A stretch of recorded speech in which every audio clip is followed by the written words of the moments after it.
Hello friends, welcome to my YouTube channel Technical Science. Today we study the chapter motion from class 9. तो चलो जहाँ से हमने ख़त्म किया था अब वहीं से शुरू करते हैं। हमने रिटार्डेशन तक हर एक टॉपिक को अच्छे से क्लियर किया और मुझे कमेंट में कोई प्रॉब्लम भी मैसेज नहीं आया है। तो चलो आई होप कि आप लोग समझ गए होंगे, इसीलिए आपने कमेंट नहीं किया। और अगर आपको कोई प्रॉब्लम है तो आप हमको कमेंट में आप हमसे मिल सकते हैं। तो चलो अब हम चलते हैं अपने नेक्स्ट टॉपिक पे, जो कि है सर्कुलर मोशन।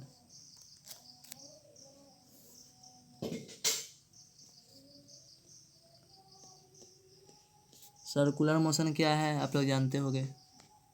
अगर आपने अभी तक हमारे चैनल को सब्सक्राइब नहीं किया है तो प्लीज़ लाइक, कमेंट और सब्सक्राइब कर दो। तो चलो चलते हैं। ये क्या है? An object which moves in a circular path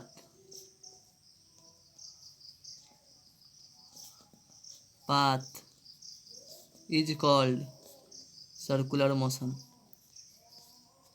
इसका मतलब आप लोग समझ गए होंगे। कोई भी ऑब्जेक्ट जो कि सर्कुलर पाथ पे मूव कर रहा है तो उसे हम सर्कुलर मोशन कह देंगे। इसका आप एक एग्जांपल डिस्प्लेसमेंट में भी ले सकते हो। जैसे कि आप एक सर्किल पे, जैसे अर्थ सन के चारों तरफ घूमता है, तो जब अर्थ सन के चारों तरफ घूमता है तो फिर आके वो अपने एक्सिस पे ही घूमता है, तो उसका डिस्प्लेसमेंट क्या होगा? जीरो होगा। आप इसका एग्जांपल भी ले सकते हो। आप लोग देख लो, अर्थ revolves around the sun.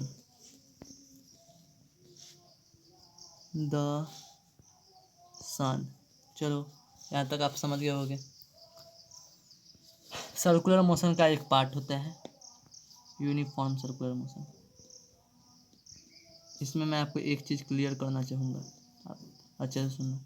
जहाँ पे आपको यूनिफॉर्म आ जाए ना, जहाँ पे आपको यूनिफॉर्म आ जाए वहाँ पे आप लिख दो कांस्टेंट। बस आपका सॉल्व है, कुछ नहीं करना है। इसमें आप an object which moves in a circular path with constant speed लगा दीजिएगा। चलो मैं लिख देता हूँ, an object which moves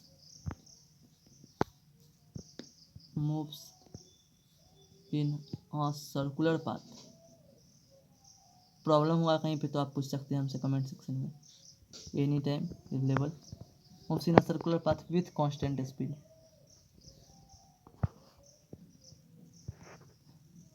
speed is called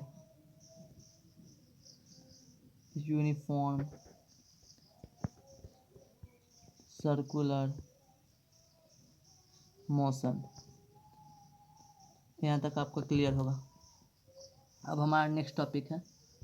हमने हर एक चीज़ को अच्छे से क्लियर किया, कोई टॉपिक छूटा तो नहीं है, नहीं कोई टॉपिक अभी नहीं बचा है। अब हमारे पास एक टॉपिक और है, three equations of motion, Newton's three equations of motion. ये तीन इक्वेशन आप लोग देख लो। ये इक्वेशंस आप लोग गौर से देखना, क्योंकि ये लोग इसको डिराइव करने के लिए 5-5 नंबर में पूछा जा सकता है। ये तीन में से कोई ना कोई एक तो गारंटी पूछेगा किसी न किसी एग्जाम में, इसीलिए इसको आप लोग अच्छे से देख लेना। एक होता है v बराबर u plus A T, U whereas v is equal to final velocity, u is equal to initial velocity, a is equal to acceleration और t is equal to time. इसको डिराइव करते हैं। चलो derive करते हैं। To derive v बराबर u plus A T. हमने अपने इस चैप्टर में पढ़ा था कि एक्सेलरेशन क्या है, the rate of change in velocity is called acceleration. तो एक्सेलरेशन बराबर change in velocity by time taken, तो हमारा फॉर्मूला हो जाएगा ए बराबर v minus you by T.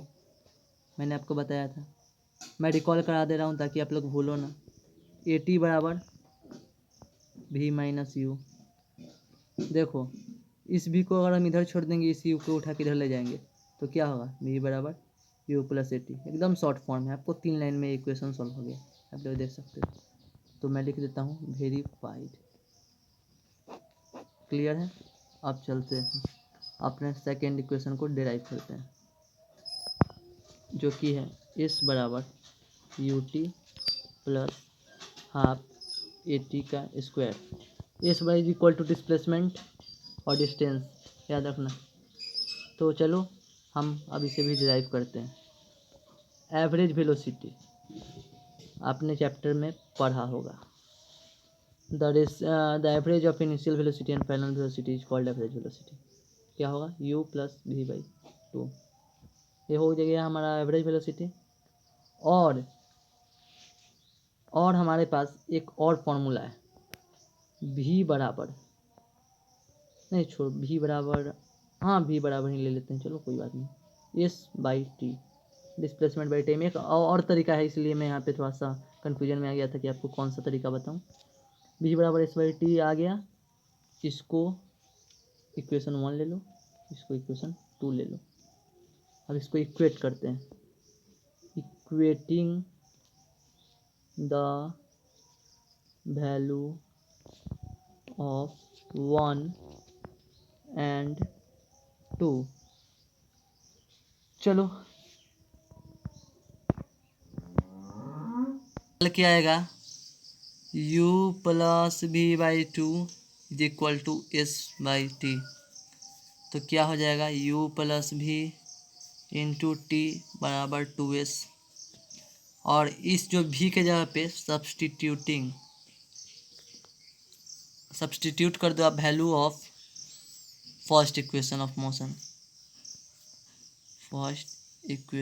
Motion, which is v बराबर u प्लस ए टी। यहाँ पे अगर हम पुट करेंगे तो क्या होगा, u plus A T into T बराबर 2s। तो ये हो जाएगा हमारा 2u plus A T into T बराबर 2s। तो ये हमारा हो जाएगा। अब इस पूरे को हम टी से मल्टीप्लाई करेंगे तो क्या निकलेगा, 2ut प्लस ए टी का स्क्वायर बराबर 2s निकलेगा। यहाँ तक आपको क्लियर है।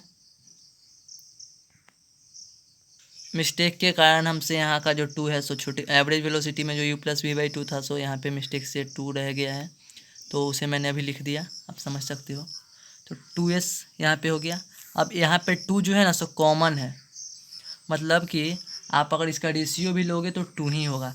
तो हम इसको ऐसे लिख सकते हैं, 2ut by 2 plus A T square by 2 बराबर 2s। इस 2 से ए 2 कट कैंसिल हो गया।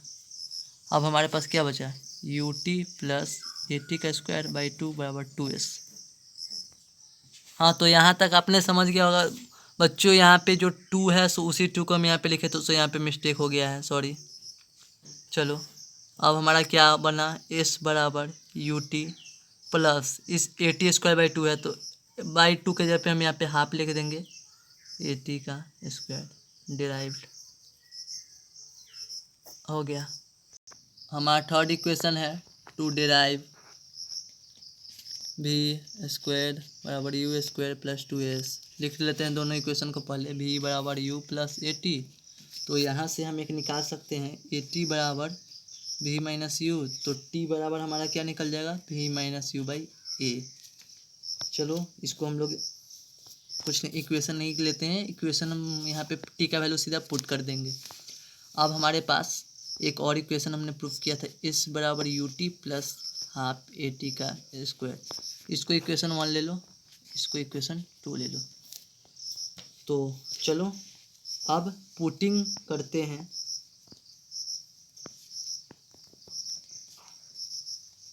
Value of T in equation 2। Equation 2 में पुट करेंगे तो हमारा क्या आएगा, u, और ये जो हम टी का वैल्यू पुट किए थे तो भी माइनस यू बाई ये हमने निकाला था, ये हो गया प्लस 1/2 ए, यहाँ पे भी है टी का स्क्वायर, तो v माइनस यू बाई ए का स्क्वायर हो गया। अब हमारा क्या होगा, इसको मल्टीप्लाई करेंगे तो यू वी माइनस यू का square by A plus a half a है, इधर मल्टीप्लाई होगा तो v माइनस यू का होल स्क्वायर जब हम करेंगे तो क्या होगा, v square plus you square minus 2a भी होगा। तो हम यहाँ पे ए लिख सकते हैं a into v square plus you square minus 2u v by 2a का स्क्वायर। चलो यहाँ तक आपको क्लियर होगा। इस बराबर अब हमारा क्या निकल के आएगा, U we minus U square by A plus भी ए से एक को आप कैंसिल कर दीजिए, इस ए से यहाँ पे स्क्वायर है तो एक ए कैंसिल हो जाएगा, तो इस यहाँ पे नहीं काटते हैं, हम यहाँ पे लिख देंगे ए को हटा के V square plus you square minus 2u v और बाई 2a।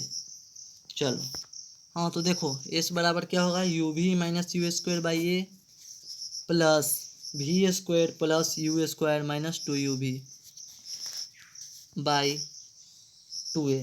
तो इस बराबर अब हमारा क्या निकल के आएगा, इसका एलसीएम हम अगर ले लेते हैं तो 2a हो जाएगा, तो 2u v और माइनस 2u का स्क्वायर प्लस v का स्क्वायर प्लस u का स्क्वायर माइनस 2u v, इस इधर मल्टीप्लाई हो जाएगा तो 2as बराबर ए 2u v से ए 2u v कैंसिल। और अब हमारे पास क्या बचा, हमारे पास बचा वी स्क्वायर, इस 2 स्क्वायर माइनस 2u स्क्वायर से इसको माइनस करेंगे तो क्या बचेगा, माइनस यू स्क्वायर। तो इसको हम लिख देते हैं V square minus U square. हमें प्रूफ क्या करना था, वी स्क्वायर बराबर U square plus 2a derived. चलो बच्चों इसी के साथ हमने इस चैप्टर को ख़त्म किया। अगर आपको हमारी इस वीडियो पसंद आए हो तो आप लाइक शेयर सब्सक्राइब कमेंट सभी कर देना। और अगर कोई भी प्रॉब्लम हो तो आप हमसे कमेंट सेक्शन में पूछ सकते हैं। मैं पहले और दूसरे वीडियो का लिंक आपको डिस्क्रिप्शन में डाल दूंगा, आप वहां से जाके देख सकते हैं। और अब हम मिलेंगे नेक्स्ट वीडियो में जो कि होगा 10th के कोई भी चैप्टर पे। इसे आप मतलब कि आप कह सकते हैं कि इसे आप सस्पेंस में रखिए, इसे आप सस्पेंस में रखिए कि मैं नेक्स्ट वीडियो में आपसे किस टॉपिक पे आके मिलूँगा। लेकिन इतना जान लो कि वो क्लास 10 के किसी भी टॉपिक पे हो सकता है। चलो दोस्तों बाय।